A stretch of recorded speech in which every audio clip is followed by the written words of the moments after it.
Okay, so let's get started. I will hand out the exams at the end of the class as promised. We just finished it yesterday night, so I don't have statistics on averages and so on, but we will send those out by email. University is closed tomorrow, but I will still try to get it done and send an email. Okay. So we'll continue our discussion from where we left off last time. We were talking about this topic of distributed systems and networking. So as I said, a distributed system is a collection of processors that can communicate with one another over some communication medium to achieve some task. So typically, these processors are independent machines. The communication medium is a network. It could be a locally in a wide area network. And components of the application run on these machines to achieve whatever task they're trying to perform. Okay, so most server applications are written this way, client server applications are written this way, and so on. And we also did a quick refresher, not a refresher, but a quick preview of what is a network, what a network protocol stack is, different topologies, and so on. So we'll continue from that point on, and today we'll actually get into how to write distributed applications. Okay, so we'll look at this notion of a remote procedure call or an RPC. In the Java world, this is called a remote method invocation or RMI. I don't know if anyone of you used RMIs or RPCs before, but I'll talk a little bit about what they are, how they work. Okay. Couple of slides that we couldn't wrap up last time before we start this RPC topic. These are just more advantages of distributed systems.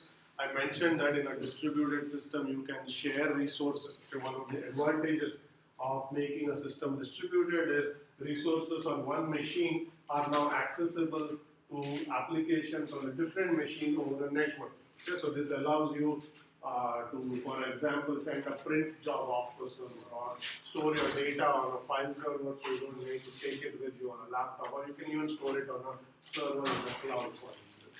Okay. Now, if you look at that concept and expand it a little bit, you will see that there are three different types of what are called resource sharing mechanisms. Okay. They're broadly classified as sharing using data migration, sharing using computation migration, and sharing using job migration. Okay. In data migration, okay, what happens is, so you have applications and you have resources. In this case, the resource is, let's say, data. Okay. In data migration, what happens is the application runs on a machine, and it's the data that actually moves to the machine so that the application can access the data. Okay. This is the equivalent of downloading data from wherever a server to a machine and then processing it locally. Okay. If you have a distributed application that is written this way, this is referred to as data migration. Okay. Computation migration is the exact opposite. Okay. The data is on a machine, and it's the code or the computation that actually goes to the data and processes that data on the machine in which it resides. Okay.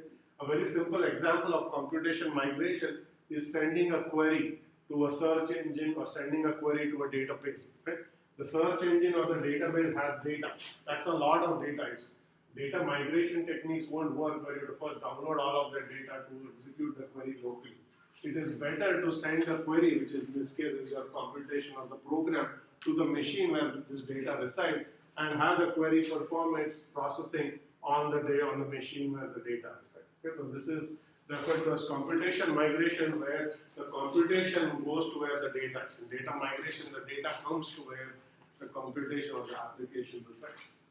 And job migration is a hybrid, where the job, which includes the computation and the data, itself moves from one machine to another in order to perform whatever task it's performing. Okay, so when you have large clusters where you run batch jobs, okay, occasionally for load balancing purposes, the batch job scheduler may say these jobs should actually now run on these set of nodes because these nodes are overloaded.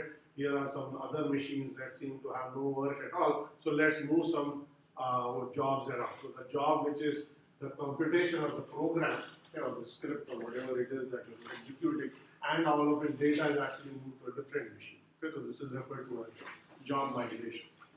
Now, there's a fundamental trade-off between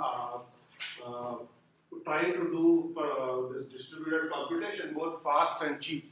And as the slide says, these are sometimes conflicting trade-offs. You can do certain things efficiently, but it costs lots of overhead, or you can do some things cheaply, but it may actually take a long time. Okay, so trying to balance this trade-off is actually an important goal in how you write a distributed application. So there are several examples here of when would you use data migration or computation migration. Because for instance, if you have a really fast network, okay, data migration is feasible because you can download lots of data fairly quickly and then process it locally. Okay? But if your machines are connected over a slow network, downloading lots of data to perform data migration may not work because it's going to take a lot of time to download that data. It may be better off to take a small program and send it to where the data is. Okay? So just the hardware features of the relative speed of the machines and the speed of the network can dictate how you actually write an application. And I know I'm saying this in the abstract, but you probably understand what I'm saying. The network speeds actually matter when you're moving data around, when you start sending messages back and forth and so on. Okay. So with that, I'm going to talk about client servers and talk about how to write RPC applications with client servers.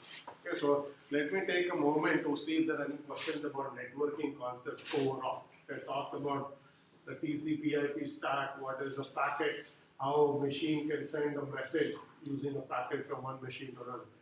This is assumed to be something you now understand in order for us to go into remote procedure calls. Any questions on networking concepts we looked at so far? Okay. So let's talk about RPCs and client server blocks. So I presume many of you have heard the term client server. This is a common way to write network or distributed application where there are at least two entities. Okay, one is called a server, the other one is called a client. Okay, the server, as the name suggests, has typically more resources at its disposal than the client. So it does the bulk of the application processing. Okay? So in a typical client-server model, the client side of the application makes requests to the server side of the application. The server side processes those requests and sends back a response. A very simple example is how the web works. In the web, the browser is the client, your HTTP server is the server. Okay, that's the answer. So your clients, which are your browsers, are making requests for HTML content or images to a server. The server receives those requests, it processes those requests and sends back whatever was requested. It could be an HTML page, it could be a GIF image, it could be an ad or whatever else the browser is actually requesting. Okay. So client-server model is a very popular model to write any distributed application. Okay. So you have a client that's making requests and a response comes back. So this model uses what is called a request-response paradigm of communication. Okay. The communication actually occurs by sending requests to do something and getting back responses. So it's also now called a request-response paradigm. Okay.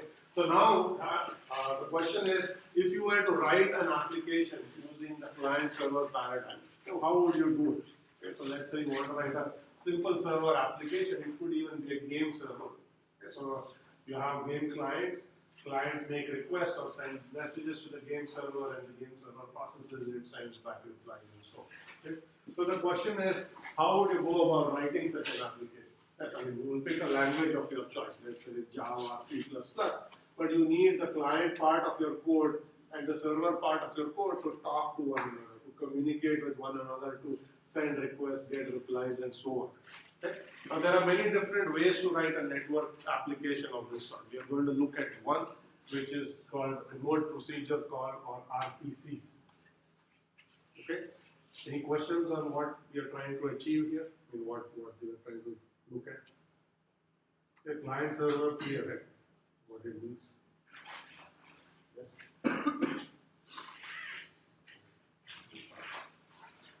I know everyone has been wanting to get out of here. We'll try to get there. Okay, so what is a remote procedure call?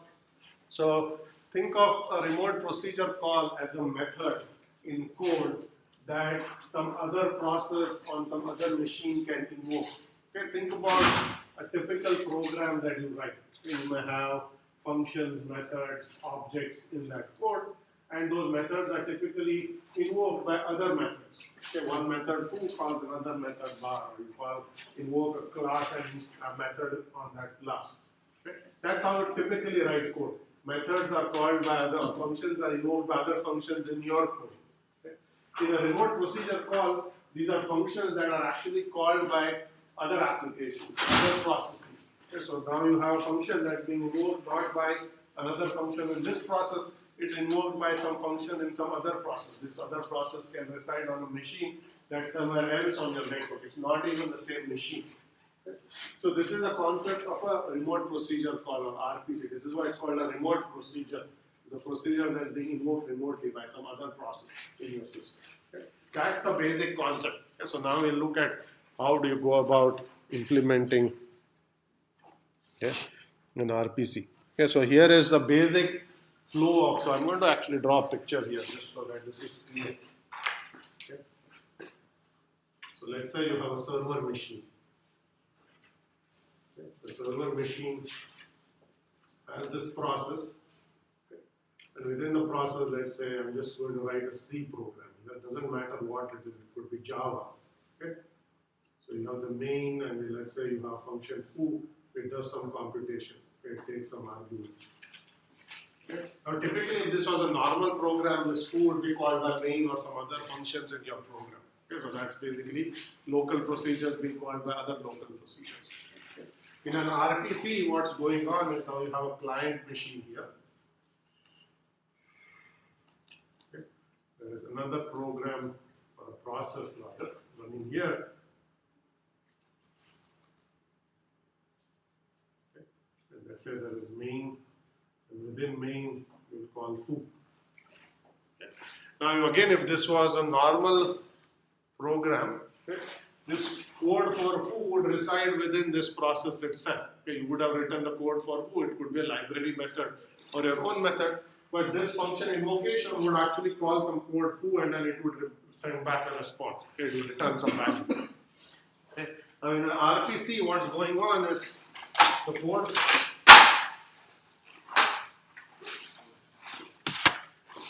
So in RPC, the code for foo, as you know, as you can see, is actually on a different machine. Okay? So in order to invoke foo, this process here has to construct a network message. Okay? So construct a packet, okay, and say that I would like to invoke foo. Okay? These are the arguments for foo, and this message is going to go over a network, appear on the server side. The server will process that message saying, here's an invocation of foo. Now it just so happens that the invocation is being done by a process outside, not something that's a thread inside the process. So you will invoke foo, this will actually execute foo, and then construct the return value, compute the return value, and then construct a message, send the message back. Okay? The message comes back, and basically this process is waiting for foo to execute. So it's blocked just as you would normally block when you call a function. And when the return value comes back, foo is going to basically finish and return whatever value came back. Okay? So it looks like you're calling a local function. There's no difference. Semantics are exactly the same. You write it as if you're calling a local procedure. It just so happens that in this case, the code for that procedure resides elsewhere. So your process has to do all the extra work of sending all of these messages to actually execute the code for foo and get back a return value and hand it back to the method. Okay? So this is what an RPC system looks like, and this is how an RPC system works. So now you can understand how you can write a client and a server. The client in this case is simply going to call methods. Okay? Make requests by calling methods. The methods are methods that the server implements. Okay? So if you think of a typical server, you can say make request. So you make a request, it will go off to the server will process it, send back the result. So you can write a game server, the same kind of server or a client in this fashion. Okay? Is the basic concept here? What is a remote procedure call or an RPC?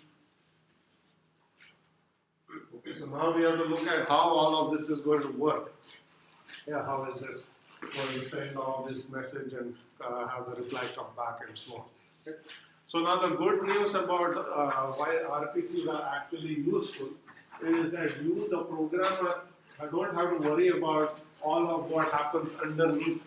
Okay, so all of what I showed here, okay, the networking part is not something you worry about at all. You do not write code to set up network connection to the server. You do not write code to construct packets and send messages and wait for replies and so on. Okay? All that the programmer is going to write is this code, which says, this is the main function, I'm going to call foo and do something with whatever foo returns, send some arguments and get back some replies. Okay? This is what the programmer writes. The nice thing about RPCs is the RPC runtime system takes care of figuring out this is not a local procedure, it's a remote procedure.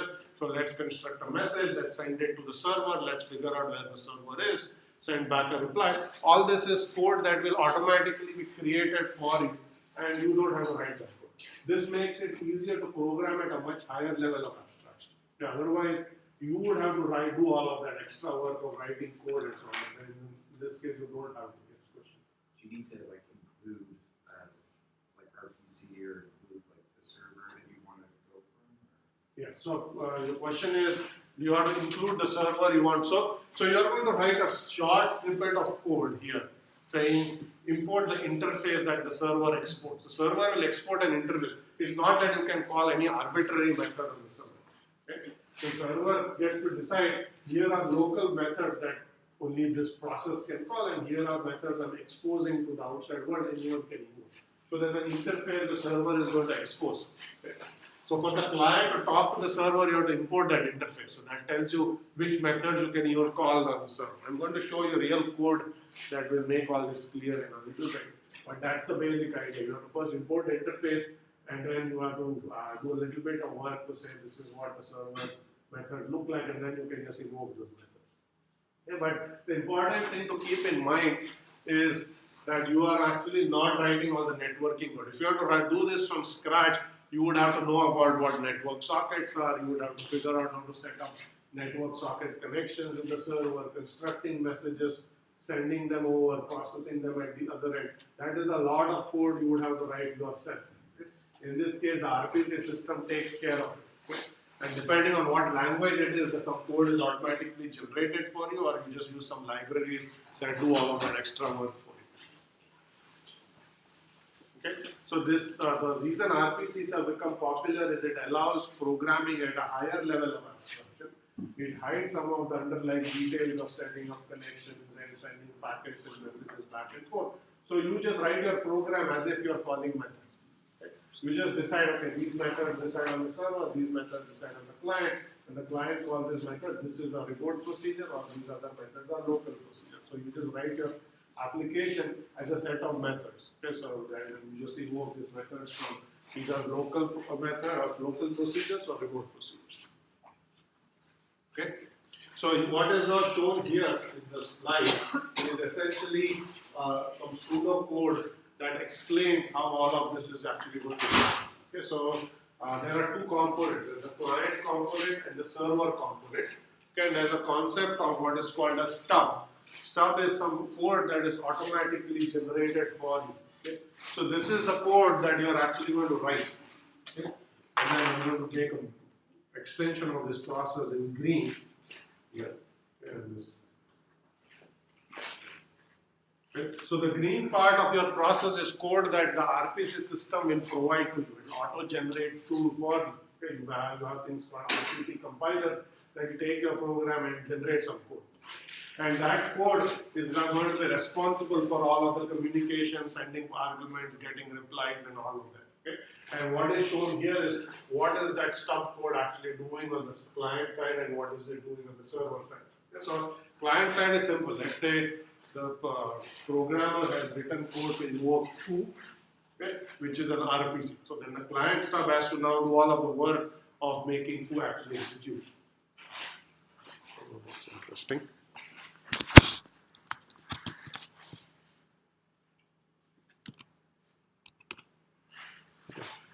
So the client side has to do all of the work. So here are the things it would do. It would build a message. Okay? Before it builds the message, it has to actually find the server, which is not shown here. Okay, but that's a one-time thing. When the process starts up, it has to locate the server. you will use a naming service for that, and I'll come to that. But let's say you know where the server is and how to communicate with the server. So every time an RPC is invoked, you have to first construct a message. Okay? Within that message, you have to pack the arguments. Okay? So let's say foo takes 2 arguments. Okay? So you have to take those 2 arguments, you have to stack them in the message. So your message would be something like call foo, and here are the 2 arguments that we should pass to foo. Okay? That's your message. Okay? You're going to send a message over a network and just wait. Okay? You're going to wait for the reply, you're going to wait for the function to execute and the return values to come back to you. Okay? So the message is going to go over to the server side, and the server stuff is actually going to perform extra work to actually extract the message and the arguments and so on. So the server stuff is simply sitting in a loop. Okay? It waits for a request to arrive over a network, then you are going to unpack the message. Okay, which is you are going to extract what method, which of the methods is this client requesting the server execute, and depending on the method, what are the arguments that have been sent for this method. So you are going to extract that from the message, and then the server stuff is actually going to call the method here. The server stuff will call foo in this case. Okay. And then you will wait for foo to execute. And the code for foo is written by the programmer, obviously. So you will execute the method, and then you will get back a reply. Okay. And now you have to do everything in reverse. So you have a return value which you have to go transmit back to the client. So you're again going to construct a message, and the message will include the return value, and then you're going to send the message over the network, and the client stuff is waiting for the reply here. Okay, eventually that reply will arrive from the server. Okay, so you will wait for the reply, you will unpack the reply, you get the return value, and you will hand it to foo. And then you will basically just continue as if foo was a local procedure. You got the return value, you just continue execution. So from the processor standpoint, it just looks like a local method, except that underneath all of this extra work has actually taken place to send it off for execution on a remote machine. Okay. So the client stuff and the server stuff code has to do quite a bit of work, but the programmer doesn't have to write that code. The RPC system will create the code for you and execute the code for you. You simply write your higher level application code, and the stubs are generated for you by the compiler. Okay, any questions on this? Anyone used RPCs? RMIs? Java? So we'll actually look at the code and so on, but that's the basic concept. So it's a very powerful way to write distributed application, because you also basically, if you know how to write C code or Java code, essentially now you know how to write distributed applications, because from your perspective you're not doing a whole lot more work. You're simply writing methods and objects and whatever as you normally did, except that rather than putting them all in one process, you put some of them in one process and the other in another process, which you call a client and a server. And all of the extra work to make the client and server talk to one another is already taken care of for you. Okay, so it is very easy to make the leap from writing the centralized process or an application to a distributed application, because it's the same programming language that you already know, and not a whole lot more needs to be learned, because a lot of the extra work is hidden for you. If you are writing native network code, you would have to learn a lot more things in order to make that application work. You would need to know what a socket is, how to make sockets work, how to set up a connection, how should you use TCP, should you use UDP. You need to know a lot more networking to write a distributed application. Here, the RPC system is doing all that for you. It's not that those things are not happening, they're happening underneath the hood. So you don't have to worry about it. Okay, so it makes writing distributed application not a whole lot different from writing centralized application. Just that the application is modular, some of it is here, some of it is on some other machine. That's all you really have to worry about, what part goes where. Okay. Now there are lots of, the RPC system has to do a lot of extra work underneath. Okay, and then we look at what some of the issues are and how they might actually work. Okay. So the first one is when the client starts up and the server starts up, how does the client know which machine the server runs on? And when you write the code, you don't typically hard code the address of the machine, and the server is going to run on this machine. Okay. You write the code so that it works on any machine that the server is going to run on. Okay, so any machine. So when you write your, let's say when you create a web server, the web server doesn't make any assumption on what machines the browsers run on that the users are going to send requests on. Any machine anywhere on the network can run a browser and the user can send a request to that HTTP server from that browser.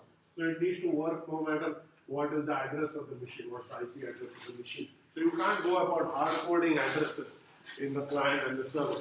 Right? So if that's the case, then the question is how do you go about locating where the server is? Okay, because you have to at least know where the server resides for the client to send a message to the server. Because as I said last time, when you send a network packet, you have to put a destination address. In this case, the destination address is the address of the server, so that the network message can actually get to the server. Yes. You can do something like DNS.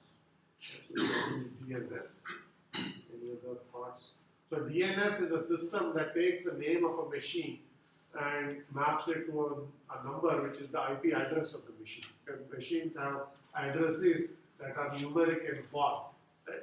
Depending on whether you use IPv4, which is version 4 of the IP protocol, or version 6, that number can be short or long, but nevertheless, all machine addresses are essentially numbers. And people are not good at remembering numbers, so give names to machines. Right? And what's being mentioned is you can use the DNS. Okay? So that is indeed true, but the DNS still assumes that you know what machine the server runs on, and you actually put that in the server, in the client code. So if you want to flexibility to run the server on any machine, and when you write the code, you don't have to make assumptions of where it runs. The question is how to go about this. Yes. You specify what port number you want to use? Specify what port number. Port number is simply the on the machine what address you actually listen on. So port number says once you get to the machine, you can figure out how to talk to the application on that machine, but it doesn't tell you how to get to the machine itself. HTTP servers, for example, all listen on what's called port 80. So if you want to talk to a web server on a machine, you simply address it to port 80 on the machine. So think of a machine as an apartment building and sockets as apartment numbers. So the address of the machine is the address of the building itself, and the socket is equivalent to what apartment you stay with in that building. Okay, so first you need to get to the building before you find your friend's apartment. Okay, so what are some standard computer science techniques that we can use? It's not rocket science, very straightforward concept. Okay, how, so if you don't know where the server is, what do you do?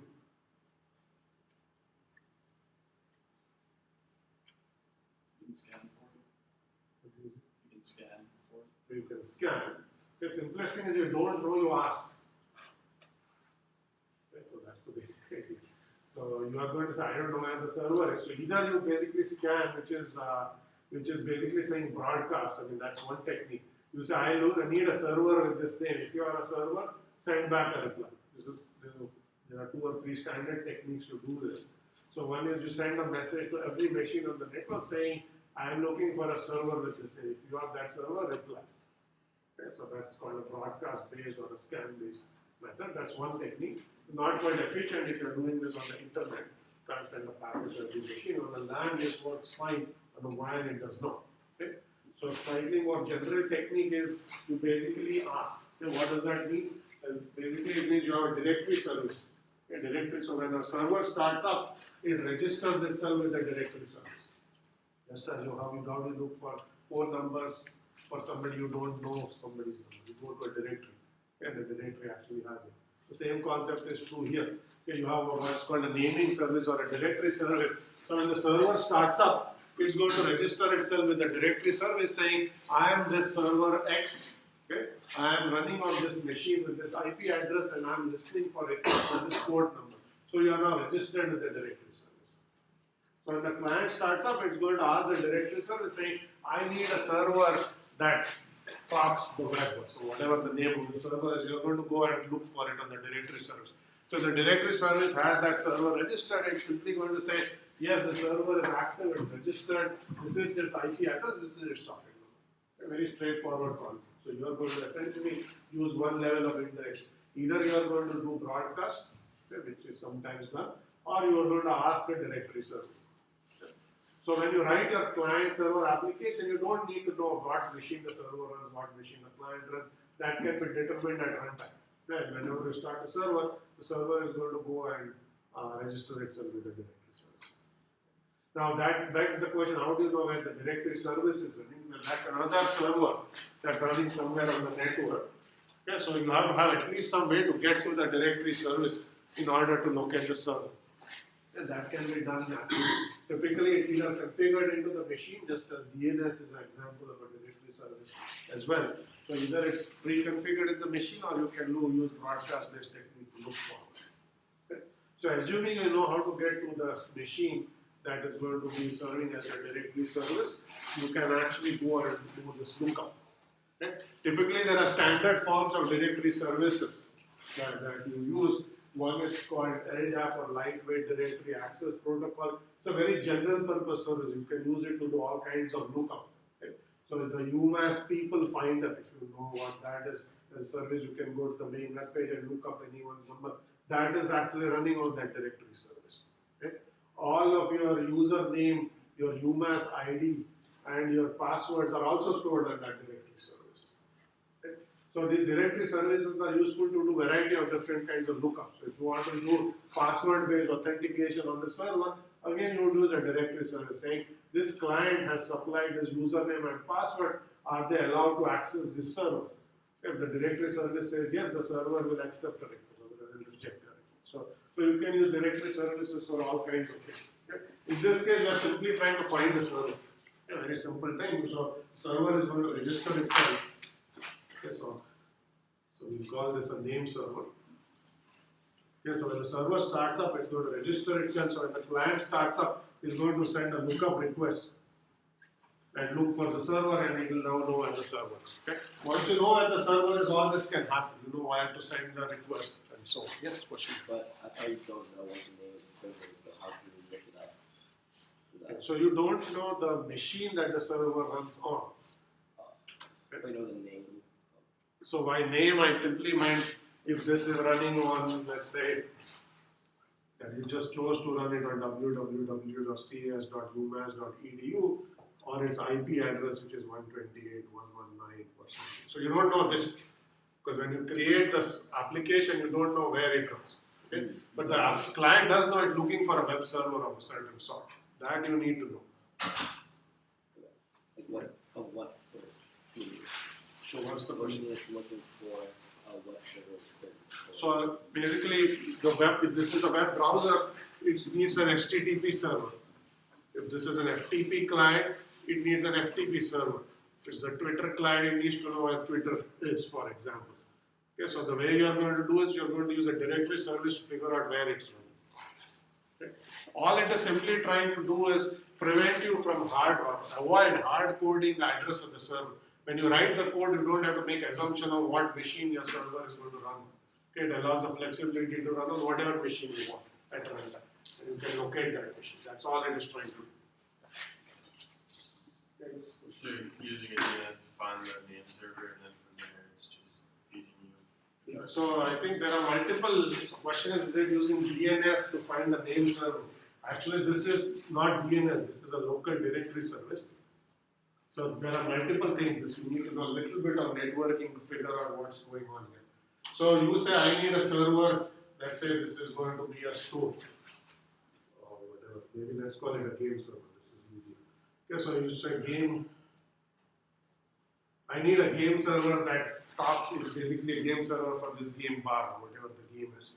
Okay, so that's basically what this client is looking for.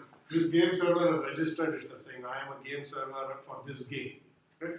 So you go and ask for that. Where is that game server? And then it will probably tell you that it is running on this machine called game.cs.umass.edu, and it's port 100. Now you have to translate that game.cs.umass.edu into an actual IP address. That is going to happen to another system called DNS. Okay, so you go into another system saying, okay, what's the IP address of that machine? That's just a string.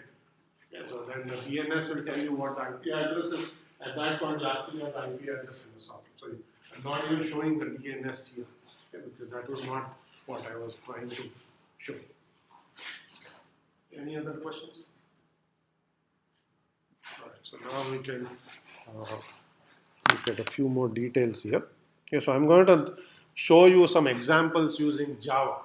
I mean, you can do the same thing with C or C++. Okay, so all modern languages support remote procedure calls. Java makes it somewhat easier because a lot of these things are already built in. Okay? So in Java, there is a name service. Okay? So that's going to perform this task. Okay, name service and directory service are the same thing. Okay, they are sometimes called directory service, sometimes they're called name service. The job of that entity is simply to accept registrations from any server, and when the client does a lookup, tell the client where on the network is the server. Okay. So basically, you have a naming service within Java, and you'll see that there are two methods, one used by the server, the other is actually used by the client. So the server uses a method called bind, and it's going to basically provide a string name, which is saying I'm a server for, let's say, I'm a game server for this game. Yeah, whatever the type of the service you are trying to provide is what you are going to send it. And you're going to send it your credential. So when the server starts up, it has to call bind. So that will tell the directory service that this is the server that's registered. When the client starts up, it has to use this method called lookup, which is going to look up the server. Saying, I'm looking for the server. Is it running on my network? Where is it running on my network? Okay, what machine does it run on? What code is it listing? Okay, so that's basically what the client is going to do. Okay? And that's all you really need to do. Beyond that, you don't need to worry about anything else. The rest of it is now, that's the initialization. The rest of it is all your remote methods and all these. So using Java, there is a special object called a unicast remote object that supports this concept or implements this concept of an RPC. Okay?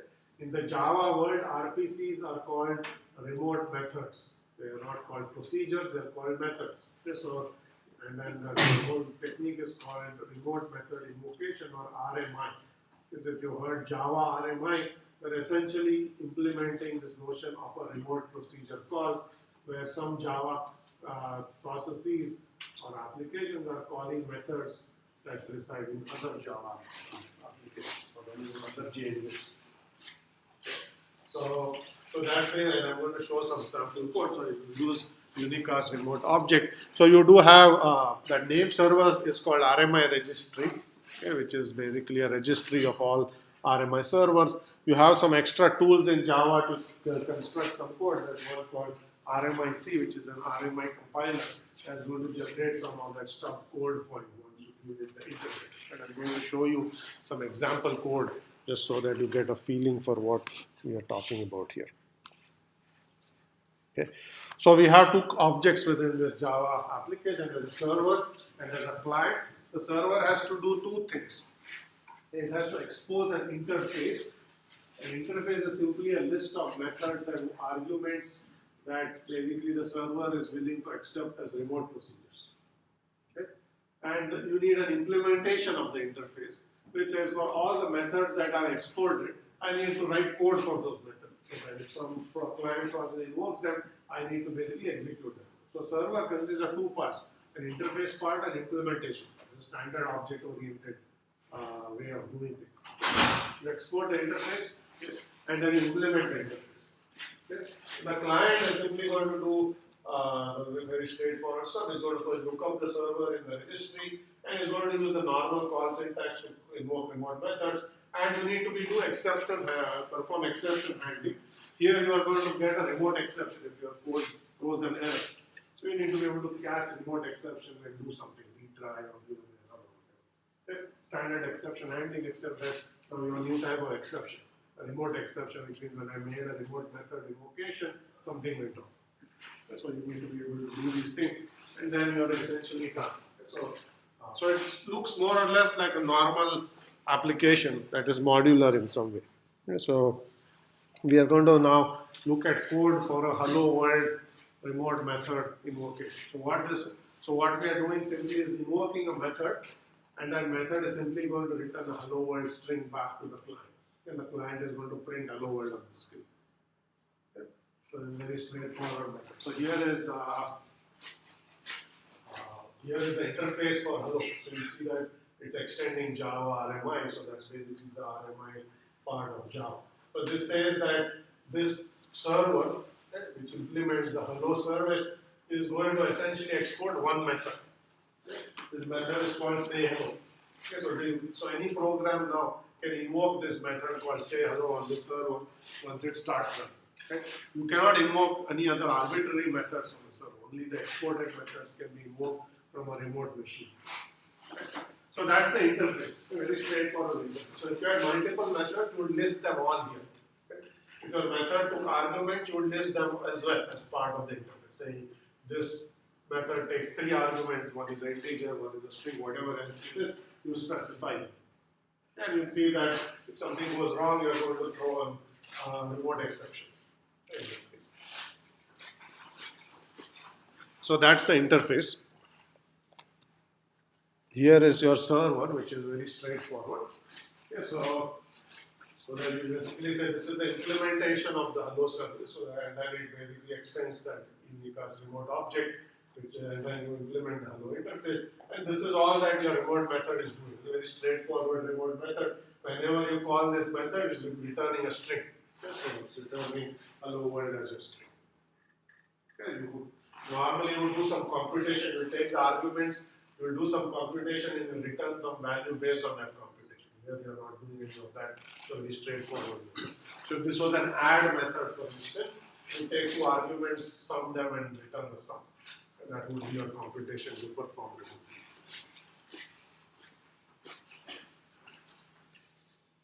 Okay, and then you basically have to write the main for the server, and all that you are actually doing in main is registering yourself.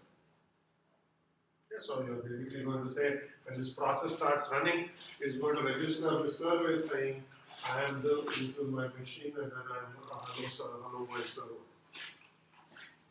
So you just register this with the naming service, and you're good to go. At this point, you basically, when you compile it and start it up, you're going to register with the naming service. And this is all the code that a programmer writes. As you see, there is no networking code you've written at all. You've not written any code to send messages from the client, return the replies. All of the code that I was explaining is in the green box here is nowhere to be seen here because that's automatically generated for you. So all you've written is some higher level code that says here's a method, I'm going to accept remote invocations of this method, this is what the method is. Okay, so all the networking sockets are all hidden from the program. You don't have to worry about it. It makes it much easier to write distributed applications. Okay. So now let's look at the client side. Okay, the client has to do 2 things. It has to first find the server, and then it has to invoke the method on the server. So you're going to essentially do that lookup call as I mentioned. That's going to say, go find the server. Okay, so that's all you're doing here. So that is done one time when the client starts up. Once you know where the server is, you can call methods on that server as many times as you want. Okay, so you're going to do this the first time.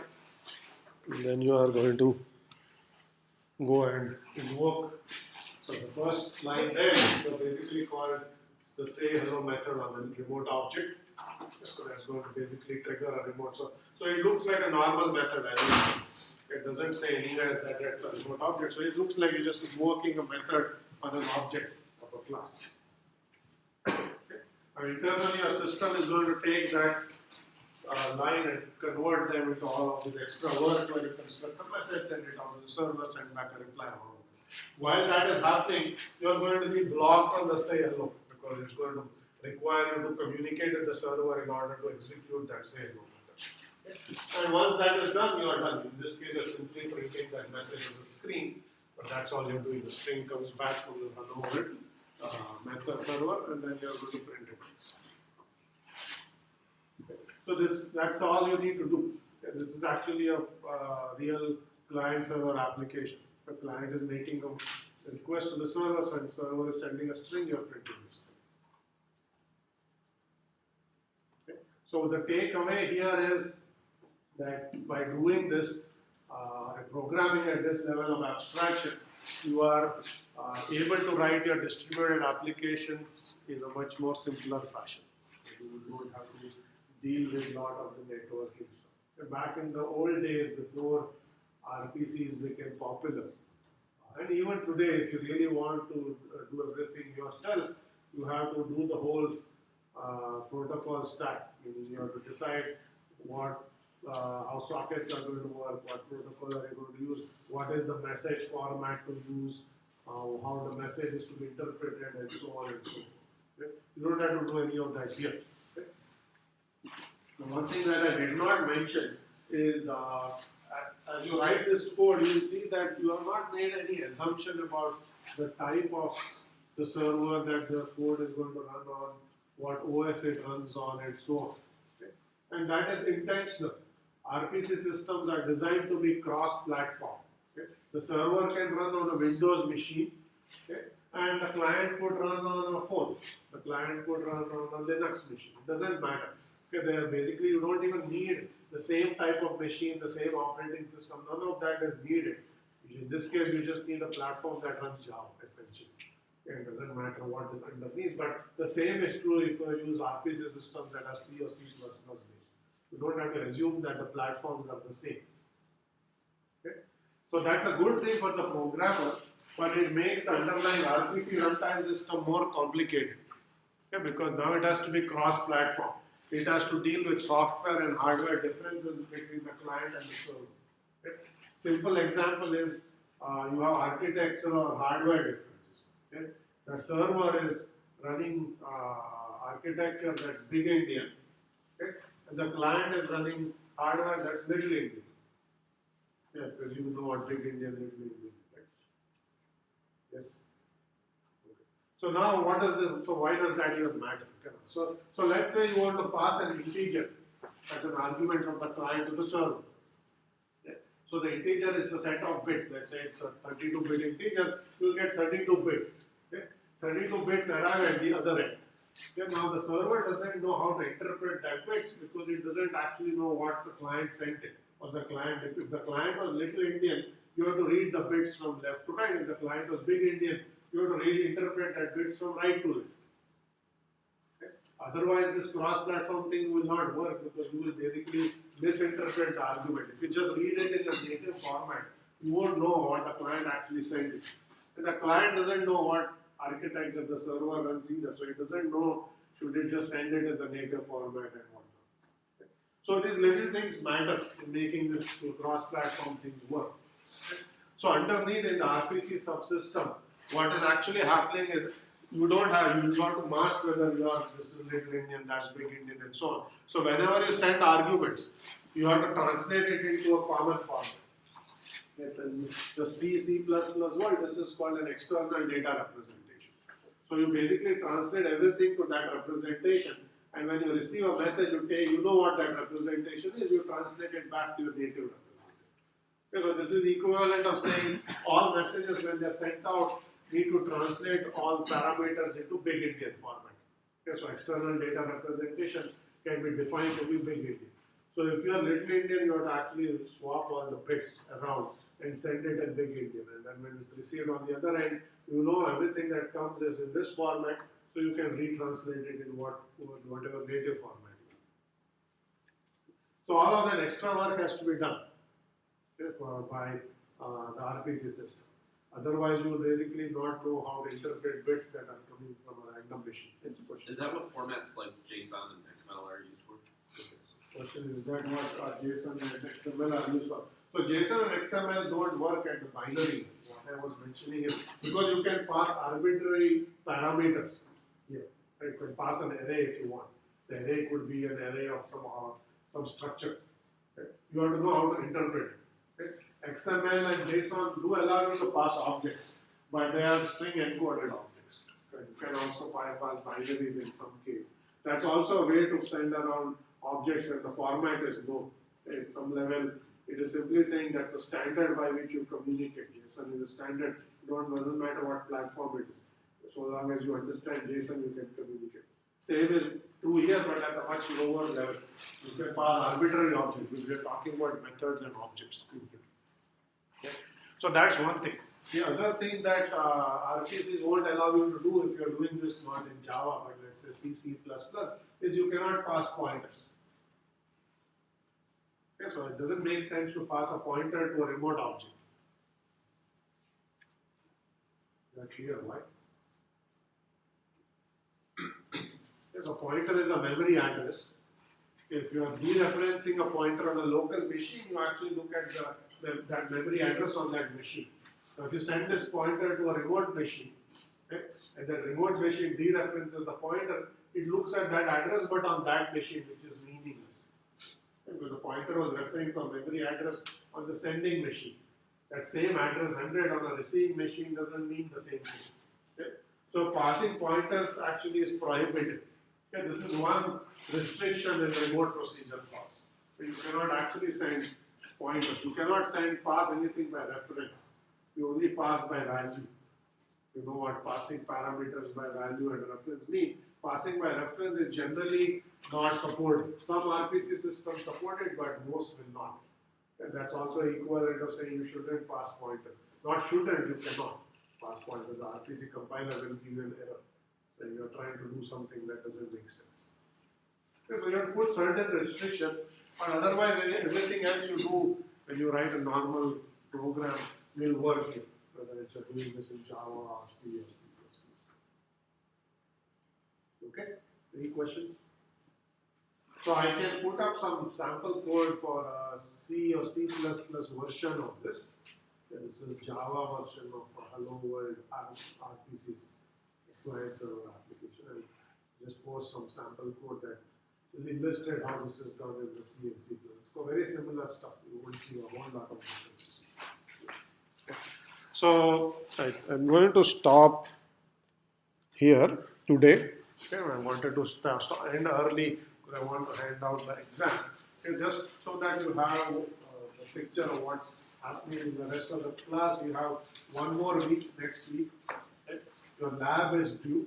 The homework, I believe, is either due today or was due yesterday. I forget which. So homework is done. So there's a lab and there's one final homework which is structured as a term paper. A brief term paper on cloud computing. We had a guest lecture, so I'm going to hand that out later today. So you need to finish that as well. And then we will be done with the class. We will be final exam. Okay? Alright, so let's stop and then I will hand out the exams.